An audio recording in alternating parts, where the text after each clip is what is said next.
تو اللہ ہمارا رب ہے جس نے ہمیں پیدا کیا، وہی ہمارا مالک ہے، وہی ہمارے تمام امور کا مدبر ہے، وہ تمام جہانوں کا پالنے والا ہے۔ نہ صرف یہ کہ ان کو رزق دیتا ہے بلکہ ان کی تربیت بھی کرتا ہے، جس چیز میں ان کی خیر اور بھلائی ہوتی ہے اس طرف ان کی رہنمائی بھی کرتا ہے۔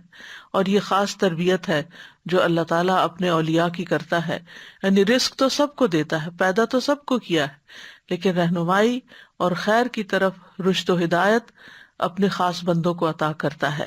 اور یہ بھی انسان کی اسی طرح ضرورت ہے جس طرح انسان کے لیے کھانا پینا ایک ضرورت ہے۔